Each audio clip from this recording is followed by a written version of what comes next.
According to a new poll, the majority of Americans believe the nation is headed in the right direction for the first time. The Trump administration threatens to cancel existing contracts with Harvard University over its continued discriminatory policies, and both President Trump and the King of England talk Canada. I'm Tony Kinnett, host of the Daily Signal's Tony Kinnett Cast, syndicated nationally at 7 p.m. Eastern. It is Wednesday, May 28th, 2025. This is the Daily Signal's top news in 10. According to the latest Rasmussen poll, for the very first time in the organization's polling history, a majority of the United States electorate say that the country is headed in the right direction. Here's Mark Mitchell. I said this a couple weeks ago. I said I never thought we would see it. We've been polling since 2006. Every day, we've been asking presidential job approval, and we've been asking right direction and wrong track. Donald Trump's doing pretty well from a presidential approval perspective, considering the Biden administration. But the right direction number has been the sleeper hit. It's been setting records left and right. Only now in Trump 2.0 was the very first time we ever had more people who say the country was on the right direction than on the right track. And there is this stunner from this morning. And this is not some single nightly overnight number. This is 5 nights. This is about 2,000 U.S. likely voters. So it is a very big and very accurate poll. And for the first time in our polling history, a majority of the electorate says the country's headed in the right direction. Absolutely stunning. Net +5. Never seen anything like that. I'm sorry, I have to stop you there. Mark, this is the first time ever in Rasmussen's polling? Going back to 2006.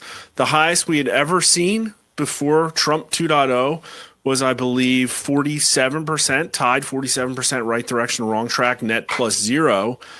But in the Trump administration, we broke net +0. We had net +1. We had net +4 last week, and here it is at net +5, and we've never had a 50 handle, ever, period.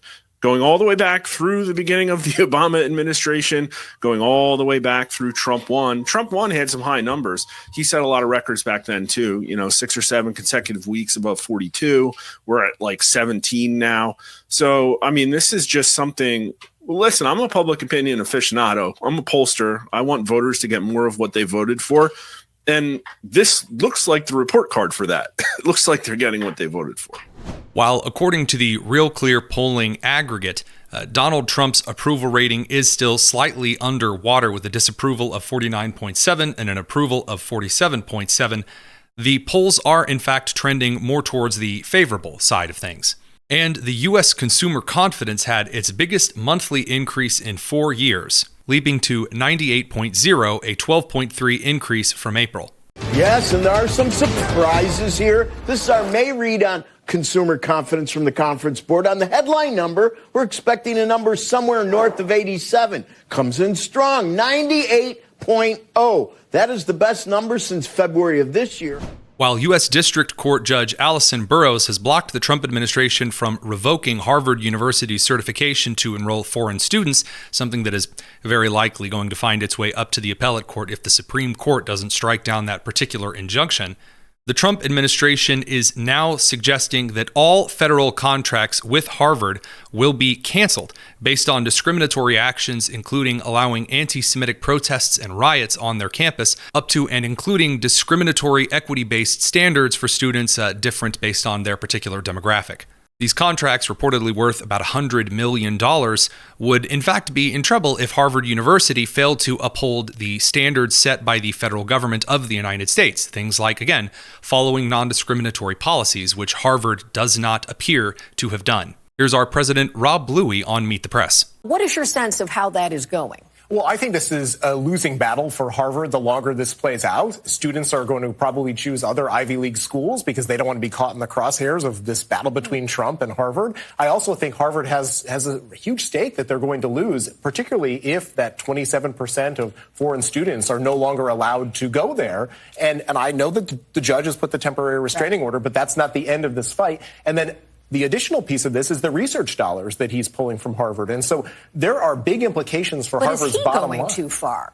Because I don't think these so. are well-established institutions of scientific study, and when you pull the money back, that break in the continuity could have long-term impact. If I was in the position of Harvard's president, I would say, I don't want the federal money. I'm going to go the route of Hillsdale College. I'm going to do things on my own, so the federal government has no say in how I run my operations. Journalists on the other side of the aisle didn't take this too well. On MSNBC, former conservative David French made much ado about the situation.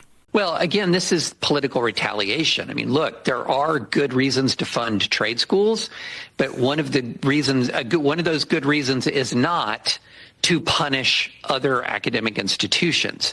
So fund trade schools on their own merit, fund Harvard on its own merit. But there's one thing I think we really need to drill down on.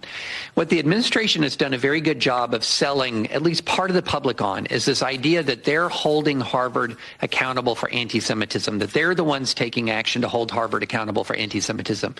It is very important to note that there are ways to hold Harvard accountable. And in fact, there is a lawsuit working its way through the federal system right now holding Harvard accountable for anti-Semitism on campus after October 7th. But there are specific legal processes for this. It is not simply the case that the administration can decide, well, we saw anti-Semitism in, say, the Middle East Studies Department. Now we're going to defund pediatric cancer research. That's not the way this system works at all. You target the entity or the individuals within the university who are engaging in the problematic behavior. You target the departments, the programs that are engaging in the problematic behavior. There's due process. There's an opportunity to be heard. These are words we've been hearing a lot of lately, due process. That's words that Americans have probably heard more in the last 3 months than they heard in the previous 30 years. But it's a vital American value. And essentially what he's doing is he's doing the old sentence first, verdict afterwards, where he is holding the punishment. He's imposing punishment prior to the trial, and that is directly contradictory to our constitutional principles.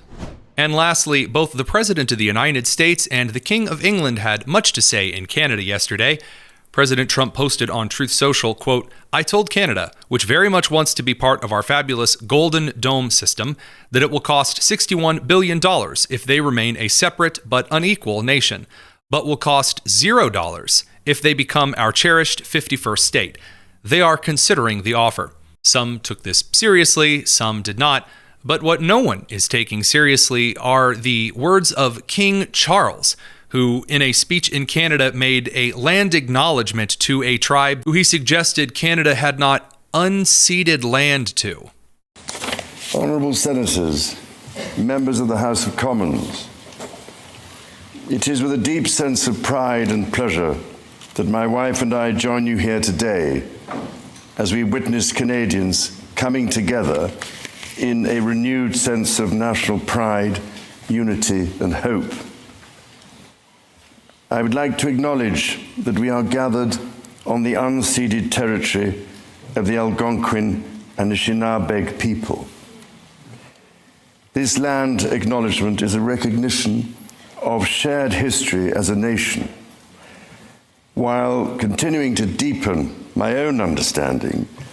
It is my great hope that in each of your communities and collectively as a country, a path is found toward truth and reconciliation in both word and deed. Of note, the tribe in particular that King Charles is referencing, in fact, took that particular territory by violence, conquering a previous tribe, likely conquering a previous tribe before that. In fact, almost all Native American tribes on the North American and South American continents participated in violence and conquering and nation building, just like the European nations that would eventually conquer and nation build. To quote the teapot from Beauty and the Beast, "Tale as old as time." Before you go, check the description to make sure you're subscribed to the Tony Kinnett Cast, and join us tonight at 7 p.m. for an excellent conversation with Dr. Joe Rigney, author of The Sin of Empathy, and a discussion about some of the faux compassion that's been brought to bear throughout the Biden scandal. I'm Tony Kinnett, and this has been the Daily Signal's Top News in 10. Take care.